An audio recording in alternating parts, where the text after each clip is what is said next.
ঐতিহাসিক brigade parade গ্রাউন্ডে আমরা দেখতে পেয়েছিলাম গীতা পাঠ হয়েছিল, আর এবার কুরবানি ঈদের নামাজ পড়া হলো সেই ব্রিগেড প্যারেড গ্রাউন্ড থেকে। কুরবানি ঈদ মানে আমরা জানি অহংকার, সব কিছুর ত্যাগ করা। পশু বলির মাধ্যমে সেটা করা হয়ে থাকলেও আসলে এর মানে হচ্ছে অহংকারকে মুক্ত করা এবং সাধারণ মানুষের মধ্যে ভালোবাসা ছড়িয়ে দেওয়া। এই ব্রিগেড প্যারেড গ্রাউন্ডে তারা নামাজ পড়ার পর এখানে যারা এসেছিলেন তারা ঠিক কী বার্তা দিচ্ছেন, খুশির দিনে তারা ঠিক কী বলছেন, দেখুন তাদের কথাগুলি ভিডিওটিতে।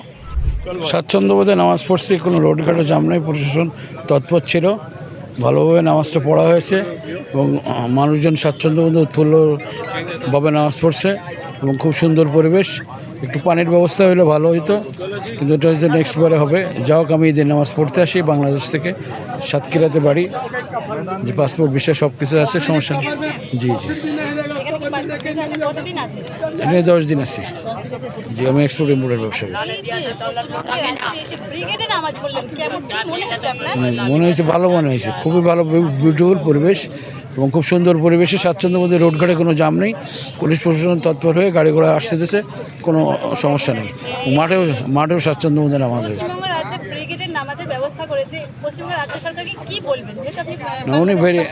উনি ভেরি গুড। উনি প্রশাসন তৎপর ছিল, পাবলিকের প্রতি, জনগণের প্রতি উনি সুদৃষ্টি নিয়েছে এবং যেভাবে নামাজ পড়তে পারে সেই দিকে উনি তাকাইছেন বলে আজকে নামাজটা সুন্দরভাবে হয়েছে। ওনাদের সুযোগ সুবিধা দেখছি সাধারণ জনগণের।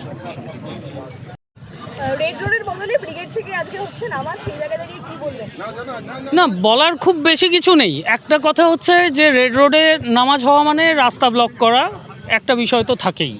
যে কোনো জায়গায় রাস্তা ব্লক করে নামাজ হওয়াটা, নামাজ মানে তো শান্তির বার্তা দেওয়া, সেখানে কারো অসুবিধা সৃষ্টি করা এটা খুব ভালো কথা নয়। সেই দিক থেকে এখানে হয়েছে খুবই ভালো কথা। আরও একটা জিনিস আপনারাই লক্ষ্য করবেন, কিছুদিন আগে এখানে বিভিন্ন রাজনৈতিক দল তাদের সমাবেশ করে রেগুলার হয়, যেটা সাধারণভাবে। এছাড়াও এখানে গীতা পাঠও হয়েছে। সেই জায়গায় যদি সরকার এরকম মনে করে থাকে তাহলে তো আমার তো মনে হয় না এটা খুব ভুল কিছু। এটা বেশ ভালো একটা বিষয়। ধর্ম বর্ণ নির্বিশেষে, সমস্ত কাজকর্ম নির্বিশেষে একটা ফাঁকা মাঠে সমাবেশ করা হলো। দাদা, ইতিহাসে এটাই হয়তো প্রথম যে গরুবিহীন কুরবানি। এটা আপনারা কতখানি আনন্দিত হয়েছেন, কতখানি মেল নেবে, কতখানি আপনাদের করেছেন সেটা বলুন। এই কথাটা ঠিক, আপনার প্রশ্নটাই ঠিক নয়। আপনি যে আইনটার কথা বলতে চাইছেন, যেটাকে লাগু করা হয়েছে, যেটা নিয়ে আপনাদের এত প্রশ্ন, সেটা একটু জেনে রাখুন। 1950 সালের আইন, অলরেডি হাইকোর্টে মামলা ফাইল হয়ে গেছে, আমরাই করেছি, আমরা আছি সেই মামলায়, যে এই আইনটা আজকের দিনে আদৌ গ্রহণযোগ্য কি না, সাংবিধানিক সঙ্গত, মানে সংবিধানগতভাবে কতটা সঙ্গত, সেটা বিচারের জন্য পেন্ডিং আছে, বিচারাধীন আছে। তো আজকে বিষয়টা হচ্ছে এই আইনটাকে সরকার লাগু করতে চাইছে। অবশ্যই আপনি যে ইঙ্গিত করতে চাইলেন, সেই ইঙ্গিত এই লাগু করার চেষ্টার পেছনে অবশ্যই আছে। ঠিক আপনি যে জায়গাটাকে ব্যবহার করলেন, আমি আপনাকে দোষ দিতে পারছি না, কিন্তু বিষয়টা হচ্ছে আইনটাতেও এমন কিছু বলা আছে যে বিষয়টা বুঝতে হবে। সেটা হচ্ছে কলকাতা এবং আরবান এরিয়া, মানে মিউনিসিপ্যালিটিসগুলো ছাড়া, একমাত্র তখন 1950 সালে ছিল কালিম্পং মিউনিসিপ্যালিটি, নোটিফাইড এরিয়া ছিল 1950 সালে, তাই কালিম্পং ছাড়া এই আইনের কোনো বৈধতা নেই। এই তো এবার তাহলে বাকি জায়গায় তো এই আইনটা না, বাকিটা রাজনৈতিক, সেটা নিয়ে আমি কথা বলবো না। হ্যাঁ, সেটা নিয়ে আমি কথা বলবো না। আর একটা বিষয় হচ্ছে, মানুষ যদি সচেতন হয় তাহলে এর পেছনে যে রাজনীতিটা আছে সেটাকেও নিশ্চয়ই অ্যাভয়েড করে বেরিয়ে যেতে পারবে। না, এটা ভালোই লেগেছে, ভালোই লেগেছে। আমার নাম সৈয়দ চন্দন হোসেন, আমি কলকাতা হাইকোর্টে আইনজীবী। হ্যাঁ, নামাজ হতো, সেখানে নামাজ কমপ্লিট হওয়ার পরে যিনি প্রাক্তন মুখ্যমন্ত্রী, তিনি রাজনৈতিক কিছু বক্তব্য রাখছেন, এবার সেরকম কিছু দেখলেন না, কি বলবেন? এটাই তো বললাম যে মানুষ যদি সচেতন হয় তাহলে এই সমস্ত বিষয় থেকে রাজনীতিকে আলাদা করে রাখবেন, কারণ রাজনীতির সাথে ধর্মাচরণের কোনো সম্পর্ক নেই।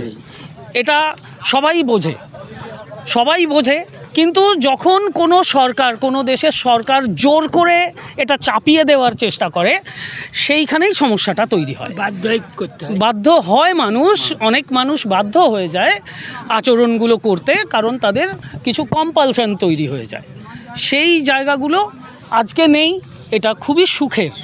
শুভেন্দু অধিকারীকে শুভেচ্ছা জানাই, অভিনন্দন জানাই ও ভালোবাসা জানাই যে তিনি থাকাকালীন, মুখ্যমন্ত্রী থাকাকালীন এই ব্রিগেড যেখানে সমাবেশ হয় এই ব্রিগেড মাঠ থেকেই মুখ্যমন্ত্রী এখানে গীতা পাঠের সুন্দর এখানে পরিবেশ তৈরি হয়েছিল।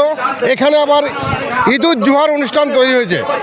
এই জন্য আমরা মুখ্যমন্ত্রীকে জানাই অসংখ্য ধন্যবাদ যে এই ব্রিগেড মাঠে সম্প্রীতির মাঠ, ভালোবাসার মাঠ এবং ভ্রাতৃত্বের মাঠ। এই ব্রিগেড মাঠে যেমন হিন্দু মুসলমান সর্বজাতিকে এক করতে পারে, সেই জন্যে আমরা মুখ্যমন্ত্রীকে অনেক শুভেচ্ছা, অভিনন্দন ও ভালোবাসা জানাই। আজকে এই ঈদ মানে ঈদুজ্জোহা, ঈদুল আজহা বলা হয়। এই ঈদুল আজহা হচ্ছে পবিত্র ধর্মের, এটা হচ্ছে আত্মসমর্পণ করে আত্মবলিদান করা। মানে এক কথায় এখানে যে রাগ, ক্রোধ, হিংসা, কুরবানি দেয়া, এখানে পশু কুরবানি দিতেই হবে না, এটা নিজের আত্মাকে, নিজের রাগকে, নিজের ক্ষোভকে, নিজের অহংকারকে, নিজের গাম্ভীর্যকে কুরবানি দেয়া। প্যারেড গ্রাউন্ড থেকে জাতীয় পতাকা হাতে নিয়ে আজকে এসেছেন, হ্যাঁ। বলবেন সম্প্রীতির বার্তা দিচ্ছেন এখানে। সবচেয়ে প্রথমে আমি পুরো ভারতবাসীকে মন দিয়ে ঈদ মুবারক কথা বলি। আর এটা আমাদের ন্যাশনাল ফ্ল্যাগ, এটা আমরা করব না তো কে অন্য লোক করবে?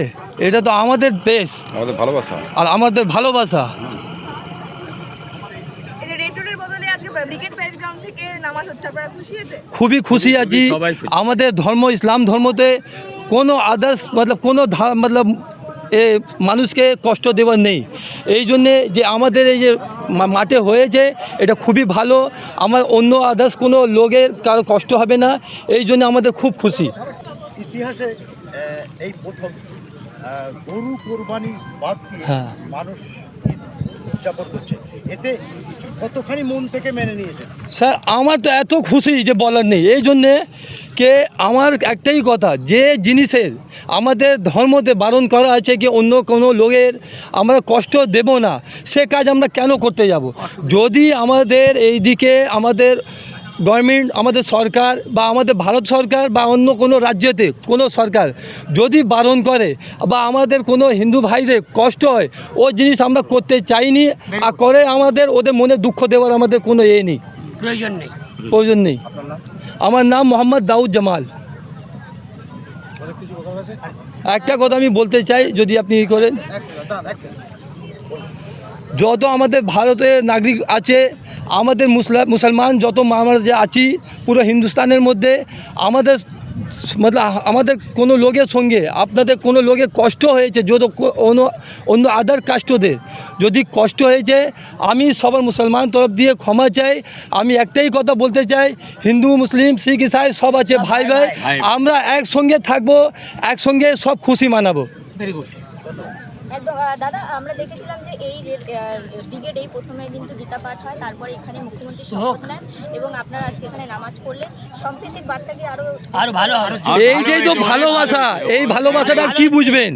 এইটাই তো ভালোবাসা, যে আমাদের মাঠে সব কিছু সব ধর্মকে নিয়ে সব হচ্ছে, এইটাই তো ভালোবাসা মাঠে সবাই হয়েছে। আর এইটাই তো আমাদের একটা মাটিতে আমরা সবাই থাকবো, এইটা আমাদের একটা সন্দেশ। রবীন্দ্রনাথ থাকবে, কাজী নজরুল ইসলাম। হ্যাঁ, এটা বাংলার সংস্কৃতি, কালচার। আপনার নাম কি? মোহাম্মদ দাউদ জামাল। বাড়ি কোথায়? খিদিরপুর, যে আমাদের ওয়ার্ডগঞ্জ খিদিরপুর। এই তো ফার্স্ট টাইম হচ্ছে লোকরেকে যেটা অসুবিধা হচ্ছে, এই শুধু রাস্তা ওনাদের জানার নেই কীরকম আসবে।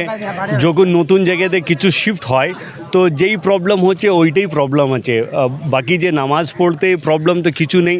এটা তো রেড রোড থেকে বড় জায়গায় আছে। আর এখানে যেই লোকটা এসেছে, আমি ভাবছি কি যে ঈদের নামাজে যখন বেশি লোক আসে ওখানে বেশি সুবিধা হবে। এইটা তো ছোটো নামাজে বাকরিদে হয়, লোকরা যে এলাকায় মসজিদে নামাজ পড়ে, তো ওর পরে কোরবানি দেয়, তো সেই জন্যে টার্ন আউট যে একটু কম থাকে। লেকিন যে ঈদের নামাজ হবে, ঈদের নামাজের প্রচুর লোক আসবে, আর আমি ভাবছি এটা বেটার কনভিনিয়েন্ট প্লেস আছে হতে। মাছ ভালো আছে, মানে কম্পেয়ার করতে কিছু নেই এখানে, যেখানে এটা গভর্নমেন্টের সার্কুলার এসেছে, আমরা ওইটা ওয়েলকাম করছি কি যে সার্কুলার গভর্নমেন্ট দিয়েছে, আমরা ল অ্যাবাইডিং সিটিজেন আছে, আর মুসলিম চেষ্টা করছি কি ওয়েস্ট বেঙ্গলে কিছু টাইপে মতলব ভায়োলেন্স না হয়ে কোঅপারেট থাকে পুলিশ থেকে, প্রশাসন থেকে। আর আমাদের যে সব থেকে বেশি ইনিশিয়েটিভ নিয়ে গেলে এইবার যে আছে গরুকে কোরবানি দিতে চাই না, তো এই জন্যে আমাদের মুসলিম ভাইরা এটা দেখেছে, ভাবনা করেছে, চিন্তা ভাবনা করে দেখছি কি এই থেকে আমার হিন্দু ভাইরা কিছু সেন্টিমেন্টস হার্ট হচ্ছে, তো তাহলে এটা অ্যাভয়েড করে আমরা যে ছোটো যে অ্যানিমাল আছে, গোট আছে, শিপ আছে, ওর থেকে কোরবানি দিচ্ছে। আর আল্লাহর কাজে কোরবানি যায়, ওর থেকে কিছু জানোয়ার স্পেসিফিক নেই। সব ভালো করে থাকুক, সেইটা আমাদের আছে কি একটা রিজিম চেঞ্জ হয়, একটা অ্যাপ্রিহেনশন আছে লোকের ভিতরে কি এই পার্টি এসেছে, এইটা হবে, এইটা বন্ধ হয়ে যাবে। লেকিন আমরা দেখছি যে সার্কুলার গভর্নমেন্ট পাস করছে, এরকম কিছু নেই, এইটা আমাদেরকে ওয়েলকাম করতে হয়। আর সঙ্গে থাকে যে কমিউনিটিতে ডেভেলপমেন্ট আছে, আমাদের বেশি ইম্পর্টেন্ট আছে কি কমিউনিটি ডেভেলপমেন্টে বেশি দেখি, আনলেস মতলব এইটা বিভাজন ডিভাইসিভ থিংয়ে না গেলে আমাদের কমিউনিটি ডেভেলপমেন্ট বেশি চেষ্টা করছি ওখানেই দেখবার।